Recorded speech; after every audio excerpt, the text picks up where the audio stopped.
Hi, it's Risa. Today we're going to talk about being left out. When I was in 8th grade, I had two best friends. We did everything together. We hung out on weekends, we would talk on the phone. Our lives revolved around the three of us doing stuff together. I remember one day, me and one of my friends decided, three's a crowd, so we decided to cut out the third girl in our group. One day after school, we walked up to her before the buses came. We were like, hey, listen, we don't want to be your friend anymore. And we walked away. Now, I know that most of you are thinking, I have never been that mean.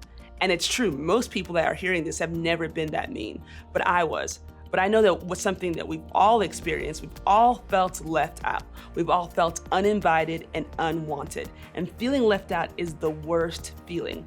Maybe there was a party that was happening and everyone you know got an invitation except for you. Maybe you thought everyone was gonna kind of hang out and chill at home this weekend, but then you get on Instagram and you see everyone's story and they're all hanging out except nobody filled you in on it. Anytime we get left out of something, you can't help but start immediately thinking, man, why didn't I get invited?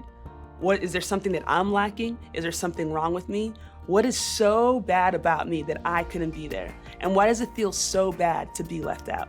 I'm just bringing this up because some of us may feel that way even here at church. And maybe you don't feel this way, but some of your friends feel this way. They feel uninvited and unwanted. I had a friend one time tell me, like, yo, if I showed up in church, the whole place would burn down. And I was like, bro, it absolutely would. No, I didn't say that to him. Instead, I paused and I was like, man, why do you feel that way? How come you feel like in church, it's the one place that you don't belong? It broke my heart that this place that I get to call home, he didn't feel like he belonged in. But it didn't surprise me that he felt that way. Honestly, the idea of church being a fearful place is something that is not new, but it's been around for thousands of years. Religious leaders have been starting this type of rumor for the last 2,000 years, and it's still making its rounds today. Back in Jesus' time on earth, the religious leaders were always the ones on the Snap and Instagram stories. They were the ones who were on the inside and got the invites because people thought they understood God better than others.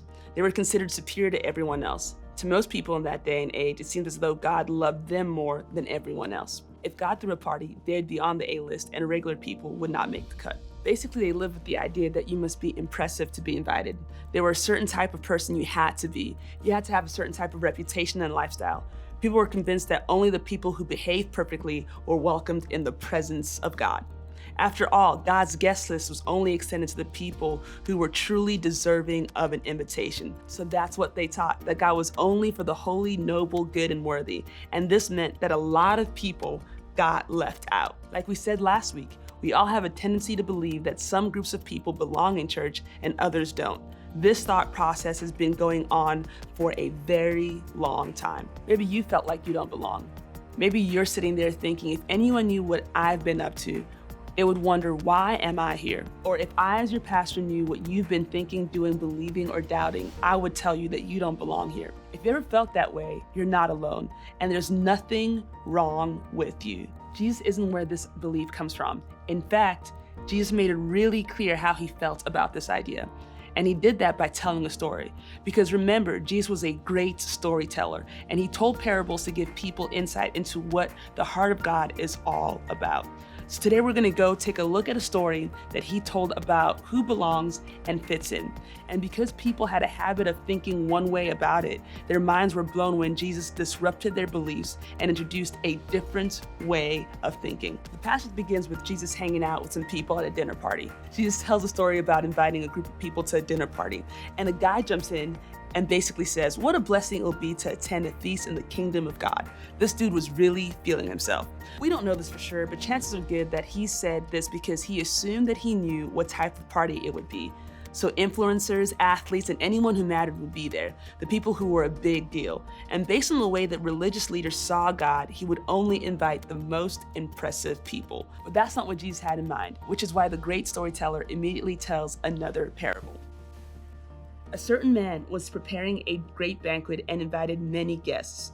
At the time of the banquet, he sent his servant to tell those who had been invited, come, for everything is now ready.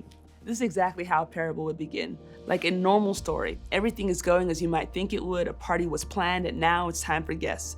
But this parable, like all parables, had a twist. But they all alike began to make excuses. The first said, I have just bought a field and I must go and see it. Please excuse me. If you're the host of this party and you hear that everyone you invited have more important things to do, this would not go over very well at all. And that's how the host of this party felt according to Jesus' story. He was angry and hurt and all this work and no one is going to show. So what does he do? Go out into the streets and alleys of the town and bring in the poor, the crippled, the blind, and the lame. To the people listening to this story, this was a major twist. The host doesn't reschedule. He doesn't send his servant back out to the people that rejected him with the hopes of changing their minds. Nah, the host basically says, if they're not interested in coming, I'm not interested in having them. Go out and find the people who want to be here. The host was a little salty. And that's what the servant does. He invites all the people no one would expect to be there, and when he's done, the servant says there's still room for more. So the host sends him back out and tells the servant to bring in anyone who wants to be there. Why? He wants a full house. He wants people to be there who want to be there, and that's the only qualification. Everyone's invited. The only requirement for getting in is showing up. And the people who do show up are blown away. Why? Because no one had ever considered them to be the kind of people to host at a party. But in God's kingdom, they are exactly the right kind of people. Not because they had a lot of money, not because of their popularity, not connections, choices, religious beliefs, or right choices, but because they wanted to be there. Can you imagine if you were in their position? Think about it, how they felt. Grateful, honored, special, important, and these were exactly the kind of people who weren't used to feeling accepted with no condition. But in this story, Jesus is saying that that's what the kingdom of God is like. Now, what is Jesus trying to convey with the story? What's the point? In the kingdom of God, everyone is invited. Everyone can belong. You don't have to be impressive to be invited. You don't have to believe to belong. You don't have to behave to belong. You don't have to be good to belong. God's invitation includes everyone. There is always room for more. This means that you are invited, and so is the person you never expected to make the A-list. You can say yes to the invitation, and you can invite someone else. I hope this changes how you think about church and how you think about the kind of people you thought belong in church. What they look like, act like, and think like, because the most surprising thing about the parable is the best part about it. Everyone is invited. And if you think you're not invited, today I'd like to give you an invitation. No matter who you are or what you've done, you're invited. And if that's something that you want to talk more about, please talk with the leader about that today. And for those of you who are already at the party, I want to challenge you to extend the invitation to others, to people you may have written off before and discounted. They are invited as well, and you could be the one doing the inviting. Remember, everyone is invited. This week, I want you to make a list of 5 people you know who need to hear this message, that God has extended an invitation for them to belong. Then I want you to speak with your small group leader via text, phone, or Snap, and I want you to put together a plan to invite just one of those people. But if nothing else, I want you to leave here today with the change in the way that you think. I want you to start seeing everyone as being invited to the party that God is throwing. I want you to know that there are no qualifications except that you want to be there. And what if we left here remembering that was true? What if we start to see every person, including ourselves that way, as someone who's invited to be a part of a party, as someone who only needed to show up?